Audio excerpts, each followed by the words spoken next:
So yun na nga, binenta ko na yung XSR 155 ko para dito. This is the Husqvarna Svartpilen 200. And I've been using it for almost 2 weeks now, and so far ito yung quick review ko.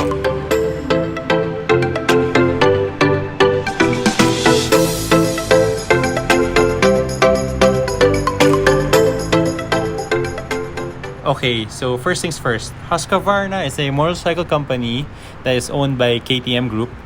So you'll see the resemblance sa frame, sa body, sa parts ng mga RCs, ng mga Duke 390s, ng mga 200s. But Husqvarna itself is a Sweden-based company. Originally, they were making muskets for the Swedish Army, hence the logo with the gun barrel and the iron sight. They've been making motorcycles since 1903 and they're one of the oldest motorcycle companies in the world. So yung heritage and yung pedigree nito is out of the question.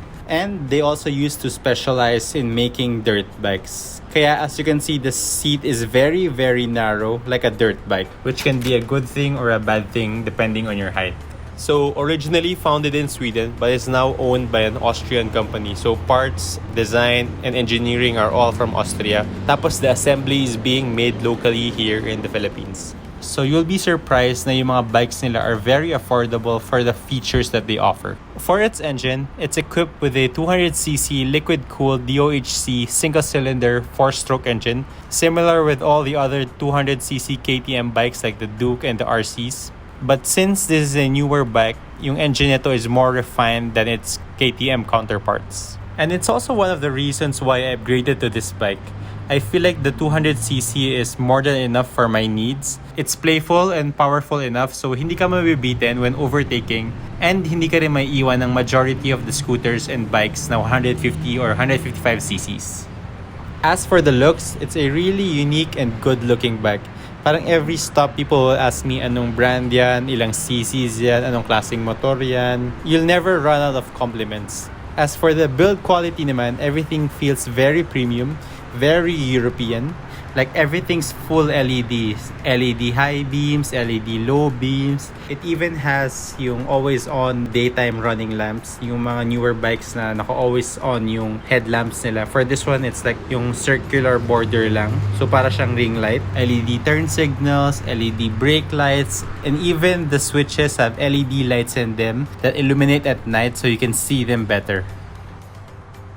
It even has this front carrier on top of the gas tank where you can put your bags, your packages, tapos you can tie them down. So you don't have to carry the load on your back the whole time when you're riding it.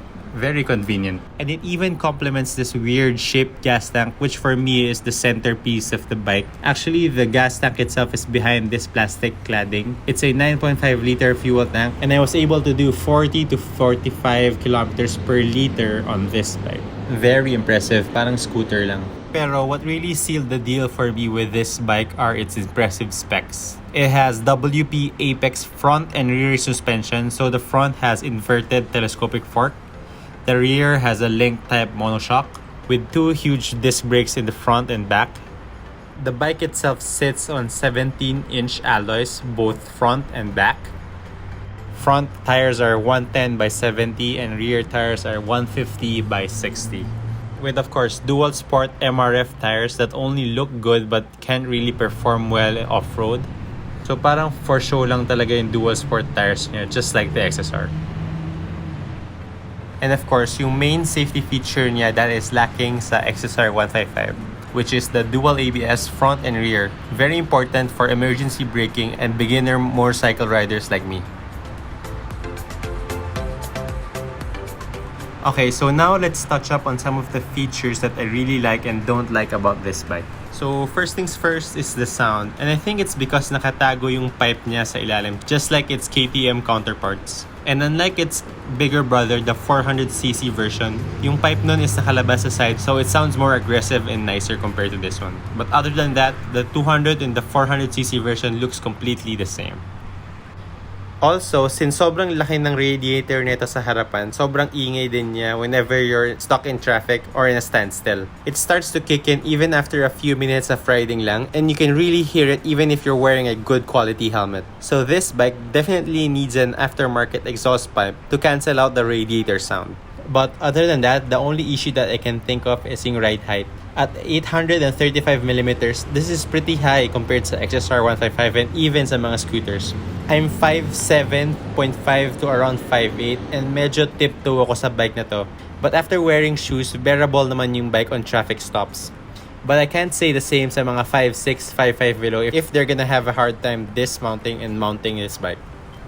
But so far, yeah, I love everything about this bike. The ride height, the seat cushions, those super comfortable front and rear suspension, braking, ABS, premium materials, the full LED headlight, turn signals, stock switches. I even dig the minimalist look of the LCD display that shows the most basic information that you'll ever need. Tapos I also like that the bike has this sensor sa kickstand, so it will never start whenever you're engaged in any gears other than neutral. And if there's one thing that I can change, it will probably be the side mirrors. Sobrang laki. I'll probably change it to bar and side mirrors and syempre yung grips. Kasi super stiff and masakit siya pag long ride. So yeah, that's it. Let's turn it on muna and see what it sounds like. But overall, I'm really loving this bike. I prefer the looks of this over the XSR 155. But without a doubt, mas comfortable talaga yung riding position ng XSR 155, especially for shorter riders. Not to mention, the parts for the Husqvarna are very, very expensive compared sa mga Yamahas.